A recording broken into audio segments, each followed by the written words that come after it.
Well, at a crossroads on 25 News Now, meteorologist Parker Cox, and we are still tracking Beryl as it slowly inches its way towards our coast here in the crossroads. And in fact, in the last hour that we have just, I was just talking to y'all, it has increased in strength up to 80 miles an hour, and I actually am expecting it to continue increasing in strength only up to about maybe 90, maybe 85 to 90 miles an hour for your maximum wind speeds as we go into the next couple hours. But you can see it is very close, coming very close to our shore right now as we speak. In fact, I'm going to look at the radar here. You can see a little bit better picture. This is a great picture. Look at this incredible hurricane coming our way. This is not very good news for y'all. This is anything like Hurricane Harvey we had in 2017. We're actually not just the latest rainfall totals of the latest computer models are saying actually much. They have a big downward trend in terms of rainfall totals. We're going to look at that in just a second. But looking at your radar, you can see right where the low center is. You can see it's actually trying so hard to form an eye wall right now as we speak. And it might form an eye wall here in the next half hour to an hour by the next time y'all see me give y'all a next update here. But you can see these the outer bands that are coming on shore right now as we speak. Those are what we're going to have to be watching for any kind of tornado activity or any kind of water spout activity that moves onshore and becomes a tornado. And that's why we have a tornado watch in our area. We're going to look at that in just a second as well, because looking at your future radar as we go into the next few hours, you can see that this computer, this is an hour ago that it updated, but you can see that this computer thinks it's going to go a little bit east, and the landfall probably going to be somewhere in the eastern Matagorda Bay, somewhere over there just east of Port O'Connor. But you can see going into, this is 6 a.m. Monday morning right here, and this is just 5 hours away. Let's see, 1 a.m. right now, 5 hours away from now.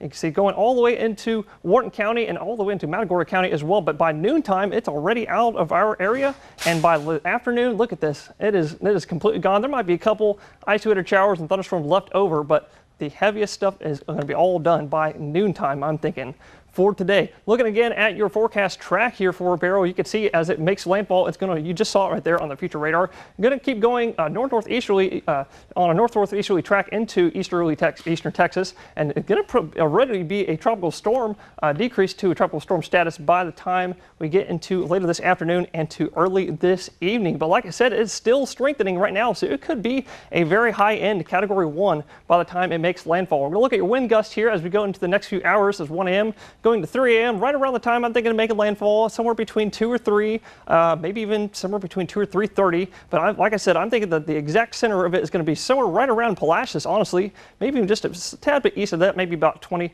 30 miles or so. But you can see, look at these strong wind gusts that are going to be associated with this hurricane. Look there, see, there's the center of the location I was just rotation I was just talking about. I don't know why the winds are going this way, but you can see we are still getting plenty of strong wind gusts all the way over here. Actually, I'm going to be honest with y'all, I think that this computer is underestimating the wind gust. I'm thinking we're going to be seeing all the way along Matagorda Bay, y'all could be seeing wind gusts up to around maybe even 90 miles an hour, maybe even 100 miles an hour at times, because this is still, like I said, still strengthening. Could be a high-end Category 1. I don't think it's going to be a Category 2, but you know, Beryl strengthened to a Category 5 earlier in the Caribbean, if you remember that correctly, and that was under the Saharan dust. So, but like I said, you can see this center of the low is going to slowly make its way up through our eastern counties, up through Matagorda County and even Wharton County. And by 9 a.m., this is 9 a.m. right here, you can see the winds are starting to slowly die down. Still a bit breezy on our eastern counties here. It's got a 76-mile-an-hour wind gust in the Ganado right there on our computer. But then going into noontime in the afternoon, it is pretty much all said and done. It's going to start quieting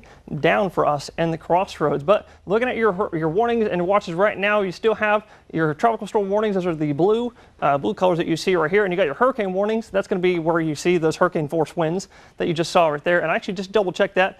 Tropical storm force winds are sustained between 40 miles an hour and 73 miles an hour. And hurricane force winds, Category 1 that is, that's going to be between 74, 75, all the way up to 95 miles an hour, which, like I said, it was sitting at 80 miles an hour sustained.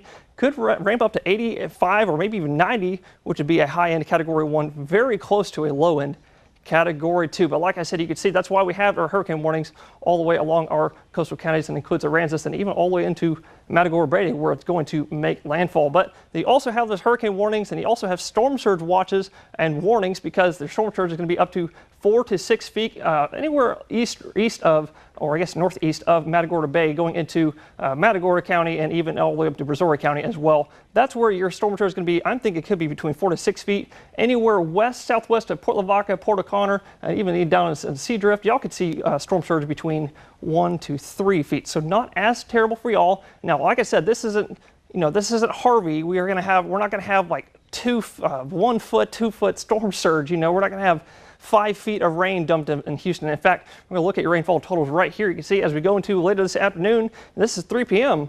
Look, this is actually so much better for us. We were thinking this could be between 5 to 10 inches of rain. Now it's looking like real closer to maybe about 5 to 6 inches for the highest rainfall totals. And this is by this afternoon by 3 p.m. But we're going to keep watching this. You can see this is going to add on to the rainfall we've had over the last 24 hours. You can see they've already got along the coastal counties. Y'all have already gotten an inch or 2 inches. You've got a couple areas over here in Matagorda County and Brazoria County. They got 3, 4, and even 5 inches. That red color right there. So very, very dangerous situation unfolding in front of us, especially with for flooding rain that we could see, like I said, you just saw possibly up to 5 inches of rain, especially in your eastern counties. And that's going to really run anywhere east of Highway 77 as we go into the next few hours and into the later morning hours. But we're going to keep on having y'all updated here at Crossroaders every hour on the hour. And also I'll have more updates on the Sunrise Show between 5 to 7 a.m. But until then, please stay safe, stay weather aware, Crossroaders, and have a great rest of your early Monday morning.